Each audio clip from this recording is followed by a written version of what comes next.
92.4 Pas FM, Radio Bisnis Jakarta.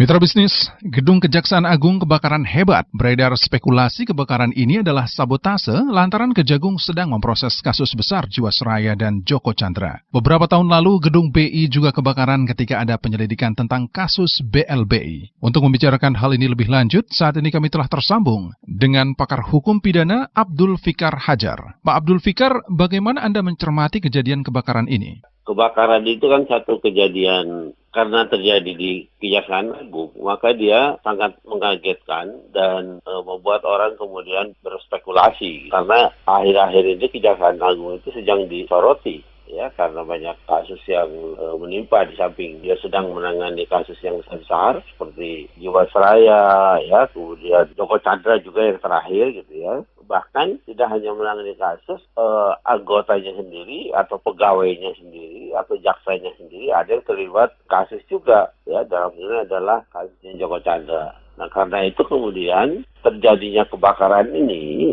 itu sangat mungkin menimbulkan spekulasi bahwa ini ada sabotase atau bahkan disinyalir ada kesengajaan dan sebagainya. Sinyalemen ini bisa lahir atau bisa timbul karena dalam konteks penanganan perkara korupsinya Pinangki umpamanya. Ada banyak kejadian yang kemudian menimbulkan dugaan-dugaan yang negatif di dalam masyarakat. Umpamanya, yang pertama ketika Pinangki ditetapkan sebagai tersangka, ya, akan ditetapkan sebagai tersangka, Kejaksaan Agung itu mengeluarkan Peraturan Nomor 7 Tahun 2020 tentang mekanisme yang harus dilakukan terhadap jaksa yang terlibat dalam suatu perkara. Meskipun belakangan ini dicabut, ya. Peraturan ini dicabut karena kemudian mendapat sorotan tajam dari masyarakat, di mana di dalam aturan itu seolah-olah seorang jaksa yang akan diproses pidana itu harus ada satu birokrasi tertentu yang ujungnya adalah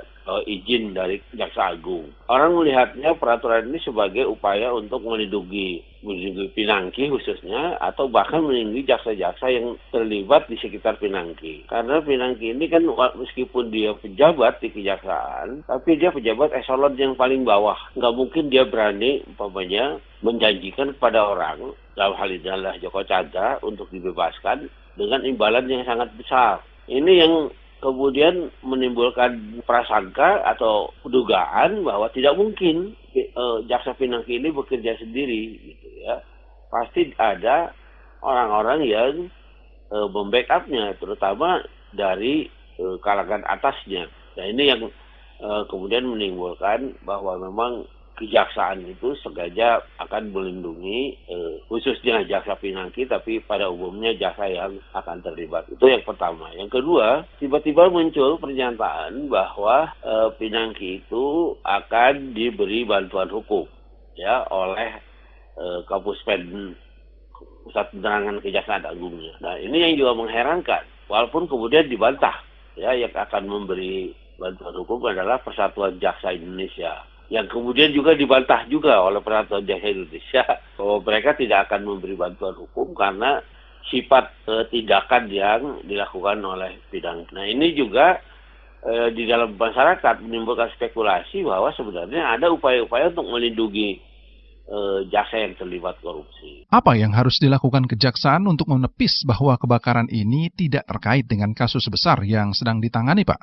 Untuk menentukan langkah apa, yang pasti kan gini, kejaksaan tetap harus membuktikan apa yang dikatakannya bahwa mereka bisa menyelamatkan sebuah berkas perkara-perkara korupsi. Kalau memang benar itu, maka dia tidak secara yuridis, secara pekerjaan tidak akan terganggu.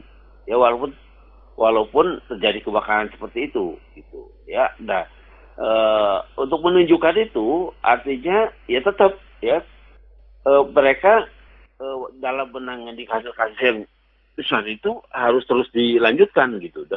Dalam arti umpamanya pada penanganan kasus Pinangki itu mereka harus menjelaskan sampai sejauh mana prosesnya. Kalau memang benar berkas-berkas perkara korupsi itu tidak terbakar, gitu ya, maka ya harus jalan terus. Karena kejaksaan itu tidak hanya di Kejaksaan Agung, ada kejaksaan negeri Jakarta Barat, Jakarta Pusat, Jakarta Selatan, ya, Jakarta Timur. Jadi ada banyak kejaksaan yang masih di jalan gitu. Yang kebakar kan yang di pusatnya saja, dan itu tidak juga terbakar secara keseluruhan. Karena itu tadi ada pernyataan bahwa berkas-berkas korupsi itu bisa diselamatkan semua. Demikian pakar hukum pidana Abdul Fikar Hajar, saya Fahmi Andrian.